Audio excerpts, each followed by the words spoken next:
तर मुलांनो, आज आपण विभाग 4 उपयोजित मराठी याच्यामधील प्रकरण 2 माहितीपत्रक हे काय करणार आहोत, पाहणार आहोत. तर सुरुवातीला प्रास्ताविक पाहू. आजच्या स्पर्धेच्या युगात जागतिकीकरणामुळे आणि व्यापारीकरणामुळे ग्राहक अधिक चौकस आणि चिकित्सक झाले आहेत. कोणताही व्यवहार करताना आता लोकांना संबंधित व्यवहाराबद्दलची सखोल माहिती हवी असते. बारीक सारीक तपशील हवा असतो. हा तपशील घरबसल्या लिखित स्वरूपात मिळाला तर लोकांना ते हवेच असते. लोकांची ही मानसिकता आता व्यावसायिकांनी, सामाजिक, शैक्षणिक आणि आर्थिक व्यवहार करणाऱ्यांनी तसेच उत्पादक आणि विक्रेत्यांनी ओळखली आहे. या मानसिकतेचे समाधान करण्यासाठी जे काही निरनिराळे मार्ग उत्पादक व्यावसायिक हाताळतात त्यातलाच एक प्रभावी मार्ग आहे माहितीपत्रक. बघा मुलांनो, प्रास्ताविकेमधूनच आपल्याला बरंच काही समजतंय. तर आजचं युग कसं आहे? स्पर्धेचं. मग ह्या स्पर्धेच्या युगात जागतिकीकरण झालेलं आहे, व्यापारीकरण वाढलेलं आहे आणि या दोन गोष्टींमुळे काय झालं की ग्राहक जे आहे हे ग्राहक काय झाले की अधिक चौकस आणि चिकित्सक बनले गेलेले आहे. मग ग्राहकाला काय होतं रे, कोणताही व्यवहार करताना लोकांना संबंधित व्यवहाराबद्दलची अगदी सखोल माहिती हवी असते आणि त्यांना त्या व्यवहाराबद्दलचा बारीक सारीक तपशीलसुद्धा काय असतो की हवा असतो. आणि असा तपशील त्यांना घर बसल्या लिखित स्वरूपात मिळालं तर लोकांना ते काय असते की हवेच असते. आणि लोकांची ही मानसिकता आता व्यावसायिकांनी सुद्धा काय केले की घेतली गेलेली आहे. तसेच सामाजिक व्यवहार करणारे, शैक्षणिक व्यवहार करणारे, आर्थिक व्यवहार करणारे या लोकांनी काय केले की ग्राहकांची मानसिकता ओळखलेली आहे. तसेच उत्पादक आहेत, काही विक्रेते असतात आणि या मानसिकतेचे समाधान करण्यासाठी आता निरनिराळे मार्ग काय होतात की उपलब्ध झालेले आहेत. आणि त्यातलाच एक प्रभावी मार्ग म्हणजे काय आहे की माहितीपत्रक आहे. आता बघा माहितीपत्रकाचे स्वरूप. मग बघा, माहितीपत्रक म्हणजे वैशिष्ट्यपूर्ण माहिती देणारे परिचयात्मक पत्रक होय. माहितीपत्रक हे एक प्रकारे उत्पादने, सेवा, संस्था लोकांपर्यंत पोहोचवण्याचे साधन आहे. नवनव्या योजनांकडे, उत्पादनांकडे, संस्थांकडे लोकांनी डोकावून पाहावे यासाठीची ती एक खिडकी आहे. जनमत आकर्षित करण्यासाठी ते एक लिखित स्वरूपाचे जाहीर आव्हान आहे. माहितीपत्रकामुळे माहिती देणारा आणि माहिती घेणारा यांच्यात एक नाते निर्माण होण्यास मदत होते. बघा स्वरूपामध्ये काय म्हटले की माहितीपत्रक म्हणजे काय आहे की वैशिष्ट्यपूर्ण माहिती देणारे, एखाद्या गोष्टीचा परिचय करून देणारे ते एक काय आहे की पत्र आहे. मग माहितीपत्रक हे उत्तम प्रकारे उत्पादने, मग वेगवेगळ्या पद्धतीची जी उत्पादने असतात, मग ही उत्पादने, सेवा, संस्था लोकांपर्यंत पोहोचवण्याचे साधन आहे. नवीन नवीन योजनांकडे, उत्पादनांकडे, संस्थांकडे लोकांनी डोकावून पाहावे याच्यासाठी माहितीपत्रक एक काय की खिडकी आहे. आता बऱ्याच ठिकाणी आपल्याला गेल्यानंतर बघा काय करतात की माहितीपत्रक दिलं जातं पाहायला. आता उदाहरणार्थ एखादा दवाखाना असेल तर त्या दवाखान्याची वैशिष्ट्ये, त्या दवाखान्यामध्ये कोणकोणत्या सेवा पुरवल्या जातात याचं ते काय केलं जातं की माहितीपत्रक दिलं जातं. किंवा एखादे कपड्याचं दुकान असेल तर त्या कपड्याच्या दुकानामध्ये सुद्धा आपल्याला काय केलं जातं की माहितीपत्रक दिलं जातं. मग ती लोकांची एक आहे की खिडकी आहे. लोकांचं मत आकर्षित करण्यासाठी ते एक लिखित स्वरूपाचे काय आहे रे, जाहीर आव्हान असते. माहितीपत्रकामुळं काय होतं बघा, माहिती देणारा आणि घेणारा या दोघांच्या मध्ये एक चांगले नाते काय होते की निर्माण होत असते. आणि त्याच्या माध्यमामधून नवीन ग्राहक मिळवण्याची, नवीन बाजारपेठ मिळवण्याची ती एक काय असते की संधी असते. माहिती पत्रकामुळे ग्राहकाला हवी असलेली माहिती ग्राहकाकडे सतत उपलब्ध राहू शकते. बघा काय होतं की माहिती पत्रकामुळे ग्राहकाला हवी असलेली माहिती ग्राहकाकडे सतत काय होते की राहू शकत असते.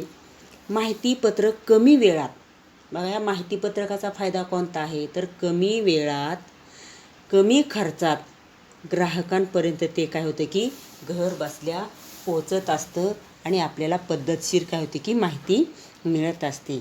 माहिती पत्रक हे अप्रत्यक्षपणे जाहिरातीचे कार्य करतं आणि हा सर्वात महत्त्वाचा मुद्दा काय आहे तर माहिती पत्रक हे अप्रत्यक्षपणे जाहिरातीचे काय करते की काम करत असते.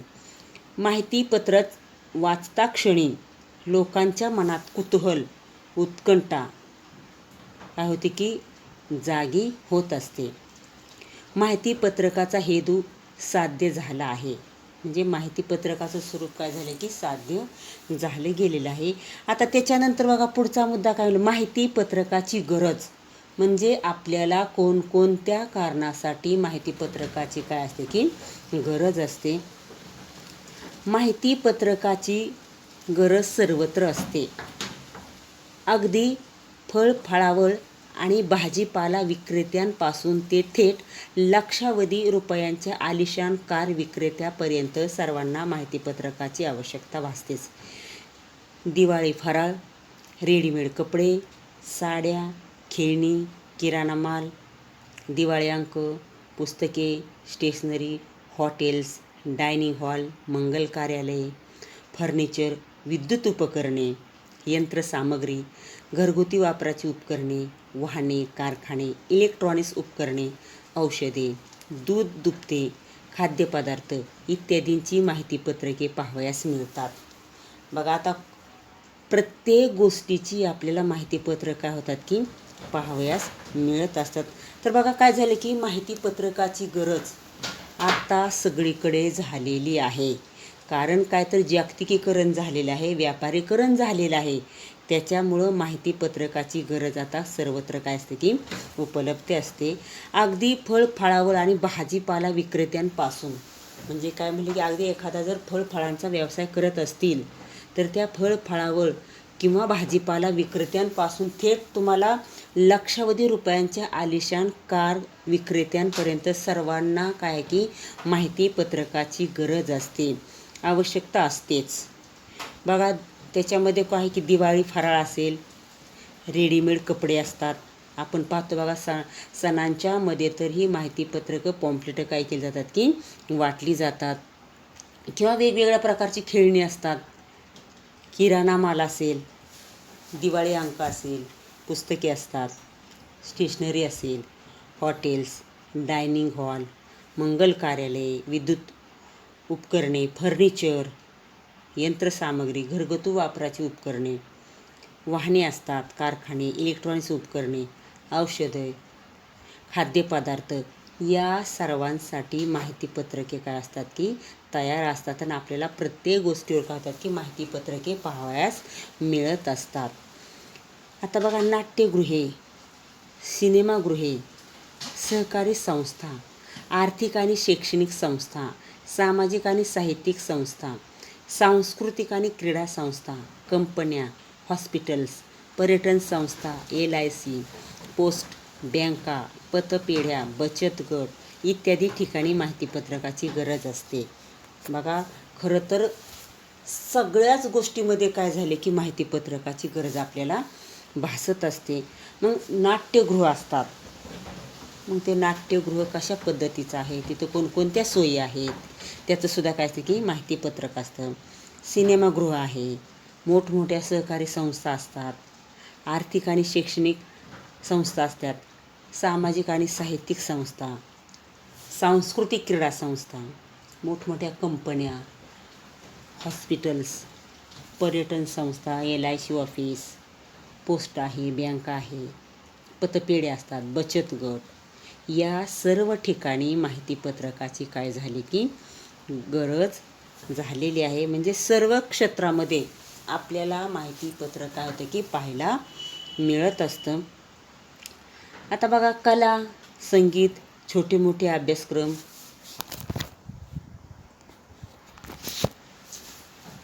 शेती अवजारे, बांधकाम साहित्य, प्रवासी कंपन्या, रोपवाटिका यासारखी इतरही अनेक क्षेत्र आहेत. जिथे जिथे लोकमत आकर्षित करण्याची गरज असते तिथे तिथे माहितीपत्रक आवश्यक ठरते. आपले वेगळेपण, आपले वैशिष्ट्य, आपल्याकडून ग्राहकाला होणारा फायदा या गोष्टी जिथे अधोरेखित करायच्या असतील तिथे माहितीपत्रकाची गरज हमखास असते. बघा काय म्हटले पुढे की कला, संगीत, त्याच्यामध्ये छोटे मोठे अभ्यासक्रम असतील, शेतीची अवजारे असतील, बांधकाम साहित्य असेल, प्रवासी कंपन्या असतात, रोपवाटिका असतात, यासारखी अनेक क्षेत्र आहेत. म्हणजे ज्या ज्या ठिकाणी लोकांचं मत आकर्षित करण्याची गरज असते त्या सर्व ठिकाणी आपल्याला माहितीपत्रक काय होतं रे पाहायला मिळत असते. मग आपले वेगळेपण, आपले वैशिष्ट्य, आपल्याकडून होणारा ग्राहकाला फायदा या गोष्टी जिथे अधोरेखित करायच्या असतील तिथे माहितीपत्रकाची गरज असते. बघा माहितीपत्रक का वापरलं जातं की आपलं एक वैशिष्ट्य असतं. मग इतरांपेक्षा आपलं कोणतं वैशिष्ट्य आहे की जेणेकरून आपल्याकडे ग्राहक काय होतील की आकर्षित होत जातील, किंवा आपलं वेगळेपण असेल म्हणजे आपल्याकडून ग्राहकाला कोणता फायदा होईल, या गोष्टी ज्या ज्या ठिकाणी करायच्या असतील त्या ठिकाणी माहितीपत्रकाची काय असते की गरज हमखास भासत असते.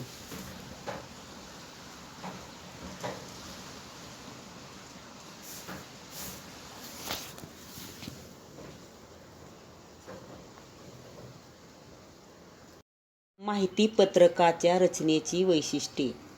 1. माहितीला प्राधान्य. नावच माहितीपत्रक असल्याने माहितीपत्रकात माहितीला सर्वात जास्त प्राधान्य दिले जाते. ज्या हेतूने माहितीपत्रक तयार केले जाते त्या हेतूशी सुसंगत अचूक माहिती दिली गेली पाहिजे. बघा मुलांनो काय म्हटलंय की माहितीला प्राधान्य म्हणजे काय, त्याचं नाव काय आहे की माहितीपत्रक. मग माहितीपत्रक नाव असल्यामुळे माहितीपत्रकात सर्वात जास्त माहितीला काय दिलं पाहिजे की महत्त्व दिलं गेलं पाहिजे. आणि आपल्याला ज्या हेतूने माहितीपत्रक तयार करायचे आहे त्या हेतूशी सुसंगत अचूक माहिती दिली गेली पाहिजे. आणि त्याच्यामध्ये माहिती आटोपशीर असावी, संक्षिप्त असावी, एखाद्या संस्थेची संबंधित अत्यावश्यक सेवा आणि कायदेशीर माहिती असावी.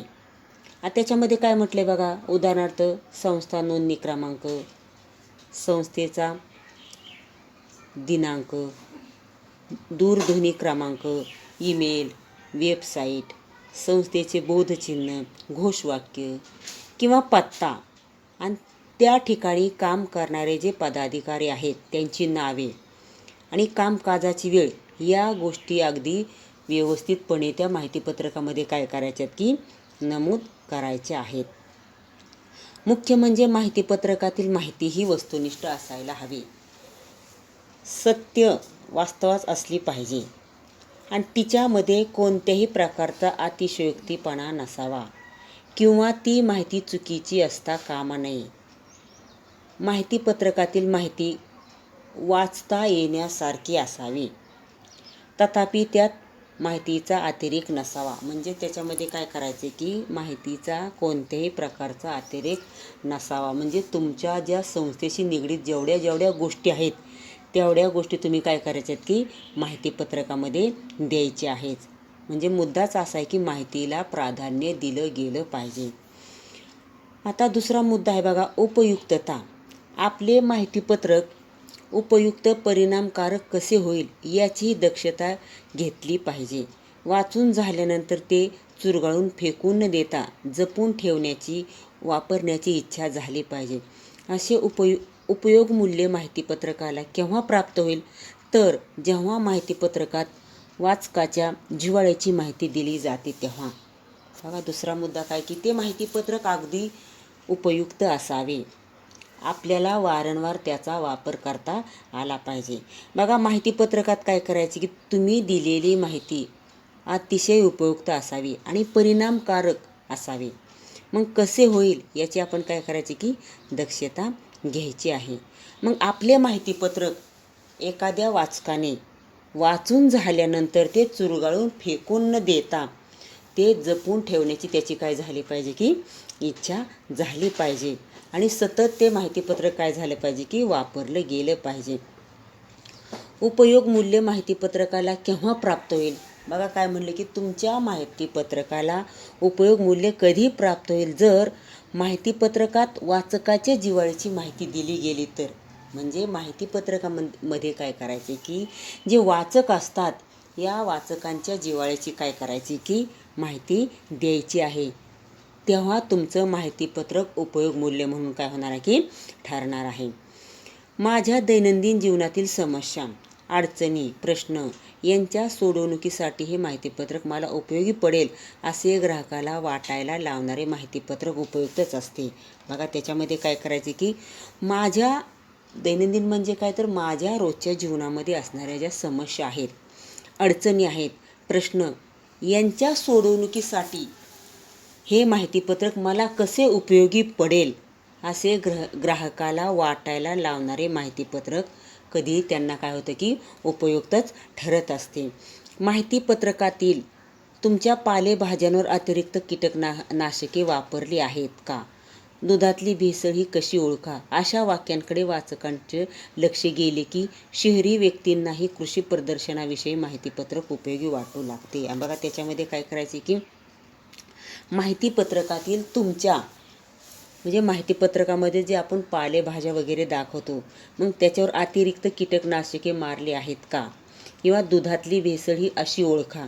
अशा वाक्यांकडे काय केलं पाहिजे की वाचकांचे लक्ष गेले पाहिजे. तर शहरी व्यक्तींनासुद्धा त्या कृषी प्रदर्शनाविषयी काय होणार आहे की माहितीपत्रक उपयोगी वाटायला लागणार आहे. आता त्याच्यामध्ये बघा तिसरा मुद्दा काय दिलेला आहे ते वेगळेपण. मग इतरांच्या माहितीपत्रकांपेक्षा आपले माहितीपत्रक वेगळे आणि वैशिष्ट्यपूर्ण कसे असेल याचीही काळजी घेतली पाहिजे. बघा मुलांनो, सर्वात महत्त्वाचा हा घटक आहे की इतरांच्या माहितीपत्रकांपेक्षा म्हणजे इतर जी माहितीपत्रकं प्रसिद्ध झालेली आहेत किंवा तयार झालेले आहेत त्यांच्या माहितीपत्रकांपेक्षा आपले माहितीपत्रक कसे वेगळे आणि वैशिष्ट्यपूर्ण असेल याचीसुद्धा आपण काय केली पाहिजे की काळजी घेतली पाहिजे. हे वेगळेपण माहितीपत्रकाच्या मजकुरात आणि रचनेत आणले पाहिजे. आणि हे वेगळेपण तुम्हाला कुठे पाहायला मिळेल तर माहितीपत्रकामध्ये जो मजकूर असतो ह्या मजकुरात आणि त्याची जी रचना आहे या रचनेमध्ये तुम्ही काय करायचे की वेगळेपण निर्माण करायचं आहे. मग इतरांपेक्षा वेगळी, नवी, रोचक, उपयोगी माहिती देणे आणि वेगळा लेआउट, वेगळा आकार, वेगळी रचना आणि वेगळा दृष्टिकोन ठेवणे याद्वारे माहितीपत्रकात वेगळेपण आणता येते. बघा काय करायचं आहे तर इतरांपेक्षा वेगळी, नवी, रोचक, उपयोगी माहिती म्हणजे इतर माहितीपत्रकं जी छापलेली आहेत त्यांच्यापेक्षा आपल्या माहितीपत्रकातली माहिती कशी पाहिजे की आकर्षक पाहिजे आणि त्या वाचकाला वाचताना सुद्धा ती लगेच काय झाली पाहिजे की समजली पाहिजे. आणि त्याच्यामध्ये वापरली जाणारी जी भाषा आहे ही भाषा कशी पाहिजे की साधी, सरळ, सोपी असावी. वेगळा लेआउट, वेगळा आकार, वेगळी रचना, वेगळा दृष्टिकोन ठेवून आपण माहितीपत्रक काय करायचे की तयार करायचं आहे. मग पाहता क्षणी त्या माहितीपत्रक आपल्याला काय झालं पाहिजे की वाचावंसं वाटलं पाहिजे. आता त्याच्यानंतरचा बघा चौथा मुद्दा काय की आकर्षक मांडणी. मग पहा, माहितीपत्रकातील माहितीची मांडणी आकर्षक असली पाहिजे. मांडणी सरधोपट असू नये. माहितीपत्रकात दिसता क्षणी ते वाचावेच असे वाटले पाहिजे. त्याचा कागद दर्जेदार असावा. बघा काय करायचे की आकर्षक मांडणी म्हणजे नेमकं काय आहे तर माहितीपत्रकातील माहितीची मांडणी ही आकर्षक असली पाहिजे, सरधोपट असू नये आणि माहितीपत्रक दिसता क्षणी म्हणजे आपलं माहितीपत्रक एवढं आकर्षक असावं की ते दिसता क्षणी ते वाचकांना काय झालं पाहिजे की वाचावंसं वाटलं पाहिजे. आणि त्यामध्ये वापरला जाणारा जो कागद आहे हा कागद सुद्धा कसा पाहिजे की दर्जेदार असावा. पुढे पहा, छपाई रंगीत असावी. पहिले पृष्ठ तर खूपच चित्ताकर्षक असावे. त्याचा आकार योग्य असावा. म्हणजे बघा कोणत्या गोष्टी लक्षात ठेवायच्या तर छपाई रंगीत असावी, म्हणजे तुम्ही जी छापलेली अक्षरं असतील ही छपाई कशी पाहिजे की रंगीत असावी आणि त्याचं पहिलं जे पान असतं त्यालाच पृष्ठ असं म्हणलं ते खूप आकर्षक असावे. म्हणजे वाचकाचं मन वेधून घेणारे त्याचं काय पाहिजे की पहिलं पान असायला पाहिजे आणि त्याचा आकारसुद्धा योग्य पद्धतीचा असावा. त्याचे शीर्षक आणि त्याचं बोधवाक्य ठसठशीतपणे दिसणारे असावे आणि माहितीपत्रकाची मांडणी वेधक करण्यासाठी म्हणजे वाचकांचं लक्ष वेधून घेण्यासाठी गरजेनुसार त्या क्षेत्रातले कुशल कलाकार, चित्रकार, संगणक तज्ज्ञ मदतीला घ्यावेत. म्हणजे तुम्हाला इतरांपेक्षा जर माहितीपत्रक वेगळं बनवायचं असेल तर काय करायचं आहे बघा, माहितीपत्रकाची मांडणी वेधक करण्यासाठी गरजेनुसार त्या त्या क्षेत्रामध्ये काम करणारे जे कुशल कलाकार असतात ते कलाकार, चित्रकार, संगणक तज्ज्ञ मदतीला काय करायचे की घ्यायचे आहेत आणि तुमचं माहितीपत्रक आकर्षक पद्धतीनं काय करायचं की बनवायचं आहे. जेणेकरून पाहता क्षणी ते वाचकाला काय झालं पाहिजे की वाचावंसं वाटलं पाहिजे. आता त्याच्यानंतर 5वा मुद्दा बघा पुढे काय आहे की भाषा शैली. माहितीपत्रक केवळ पाहिले जात नाही तर ते वाचलेही जाते. म्हणूनच ते वाचावेसे वाटावे यासाठी त्याची भाषा आकर्षक आणि वेधक असली पाहिजे. उदाहरणार्थ आमच्या कृषी पर्यटन केंद्रात राहायला आला तर तुम्ही खूप सुखी व्हाल. इथे तुम्ही इतके रंगून जाल की तुम्हाला दुःख करत बसायला वेळच मिळणार नाही. एवढी सगळी माहिती. आता तणावाला वेळ नाही. एवढ्या 4च शब्दात सांगणे म्हणजेच मनाला भिडणारी शब्दयोजना करणे होय. थोडक्यात भाषा शैली पालदायक नको तर मनाची पकड घेणारे असावे. आणि सर्वात महत्त्वाचा मुद्दा काय आहे की माहितीपत्रकातली वापरली जाणारी भाषा. म्हणजे माहितीपत्रक केवळ पाहिले जात नाही तर बघा वाचक काय करतात की पाहून ते काय करत नाहीत की ठेवत नाहीत, ते वाचले सुद्धा जाते. या गोष्टी लक्षात घेऊन त्याच्यामध्ये वापरली जाणारी भाषा ही आकर्षक असावी. बघा वाचकाच्या मनाचा त्या भाषेने काय केलं पाहिजे की वेध घेतला पाहिजे. उदाहरणार्थ आमच्या कृषी पर्यटन केंद्रात राहायला आला तर तुम्ही सुखी व्हाल. म्हणजे त्याच्यामध्ये काय करायचे की महत्त्वाचे मुद्दे लिहायचे आहेत. इथे तुम्ही रंगून जाल. मग आमच्या कृषी प्रदर्शनामध्ये जर तुम्ही आलात तर तुम्ही इथं काय होणार की सुखी होऊन जाणार आहात आणि त्यामध्ये तुम्ही इतके रंगून जाल, इतके रमून जाल की तुम्हाला दुःख करत बसायला काय होणार नाही की वेळच मिळणार नाही.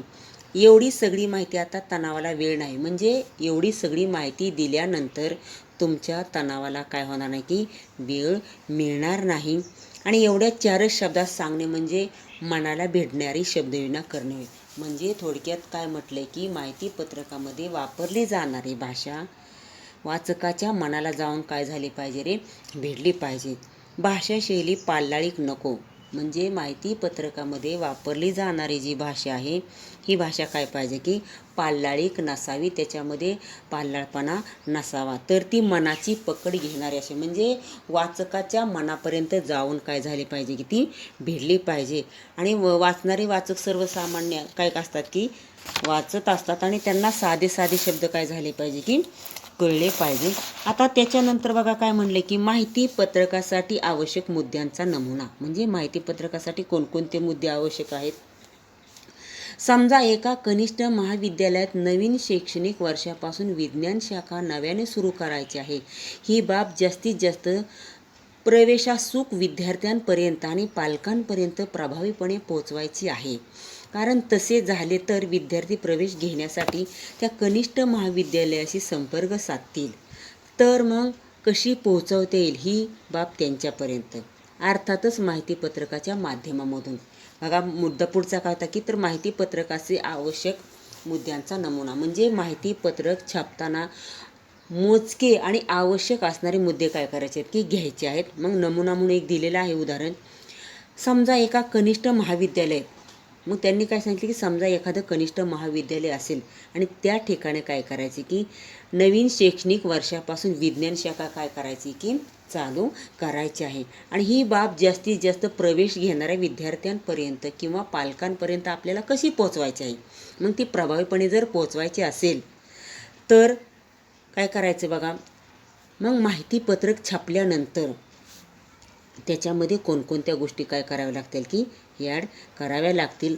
बघा, अर्थातच आपल्याला माहितीपत्रकाच्या माध्यमामधून ही माहिती काय करायची की विद्यार्थ्यांपर्यंत पोहोचवायची आहे.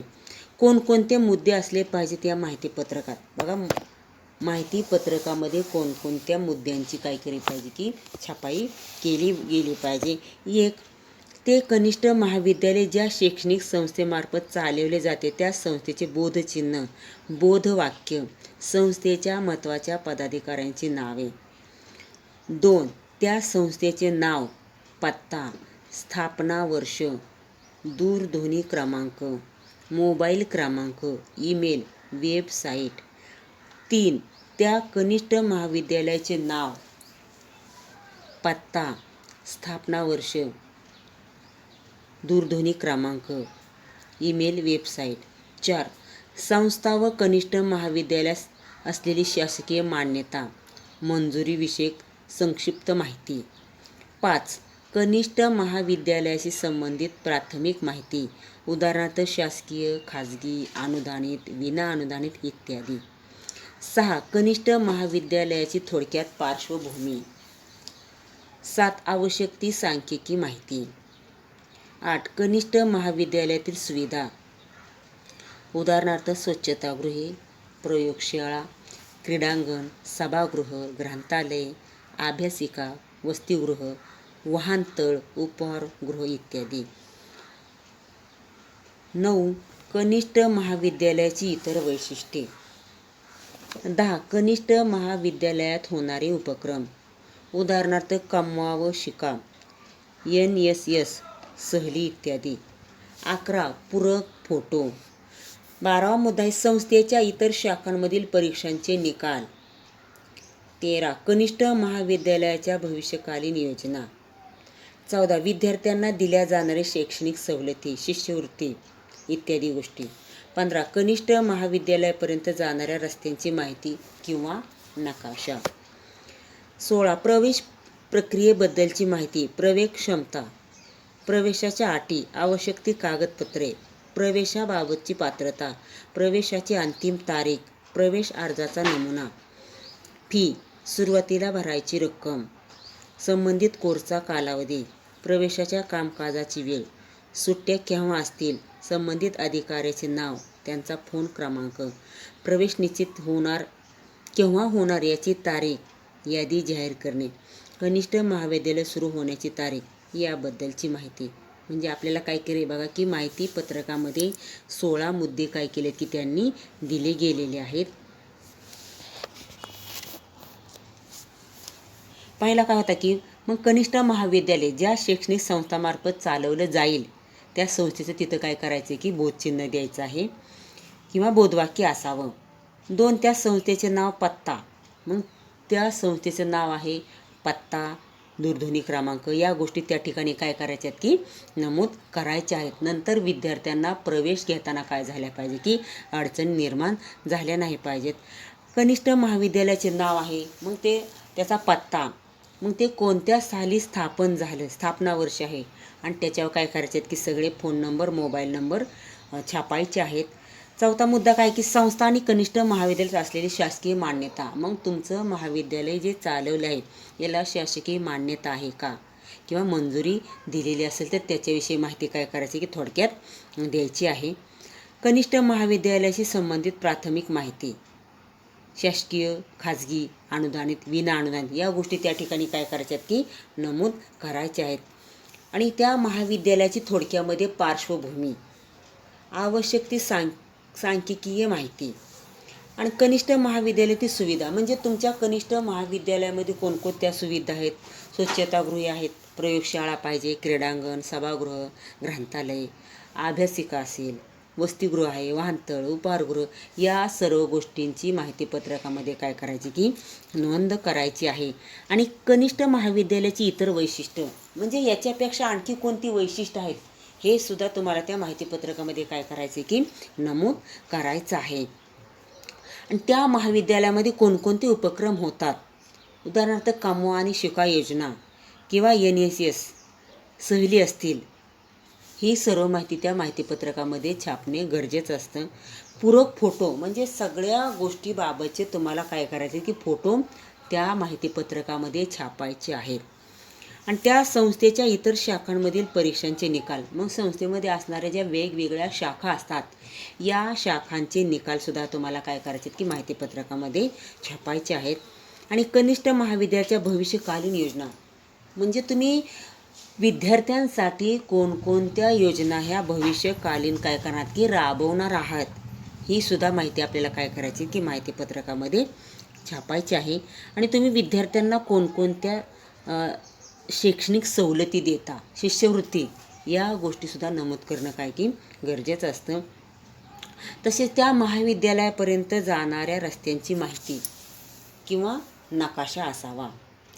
प्रवेश प्रक्रियेबद्दलची माहिती म्हणजे एखाद्या विद्यार्थ्याला प्रवेश घ्यायचा असेल तर त्या प्रवेश प्रक्रियेबद्दलची माहिती, प्रवेश क्षमता, प्रवेशाच्या कोणकोणत्या अटी आहेत आणि प्रवेश घेताना कोणकोणती कागदपत्रे लागणार आहेत, प्रवेशाबाबतची पात्रता, प्रवेशाचा अंतिम दिनांक असावा, प्रवेश अर्जाचा नमुना म्हणजे विद्यार्थ्याला महाविद्यालयामध्ये प्रवेश घ्यायचा असेल तर त्याचा अर्जाचा एखादा काय पाहिजे की नमुना पाहिजे, जेणेकरून विद्यार्थी अडचणीत आला नाही पाहिजे.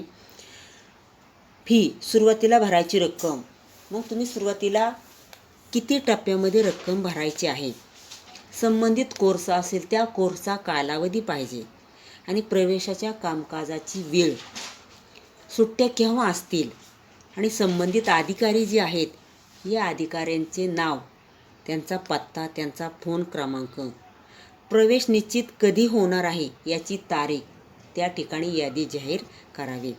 कनिष्ठ महाविद्यालय सुरू होण्याची तारीख याबद्दलची माहिती म्हणजे ही सर्वसमावेशक माहिती देण्यापाठीमागचा उद्देश काय असतो की विद्यार्थ्यांपर्यंत अगदी व्यवस्थितपणे ही जर माहिती पोचली तर बरेच विद्यार्थी आपल्या शाळेमध्ये काय करतात की प्रवेश घेत असतात.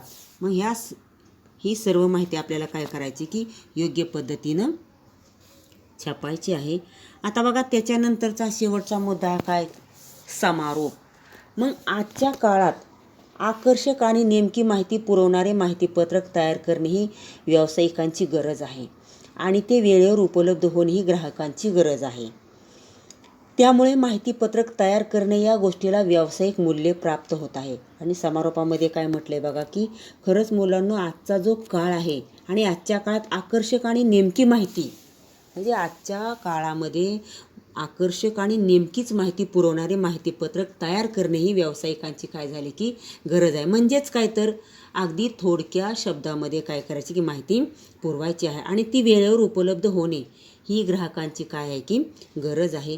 म्हणून माहितीपत्रक तयार करणे या गोष्टीला व्यावसायिक मूल्य काय झाले की प्राप्त झाले गेलेलं आहे.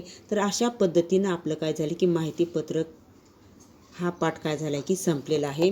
आणि वेळेला सर्वांनी काय करायचे की स्वाध्याय लिहायचे आहेत आणि मला काय करायचे की पाठवायचे आहेत. आणि कोणाला काय जर शंका असेल तरी मला विचारायला काही हरकत नाही.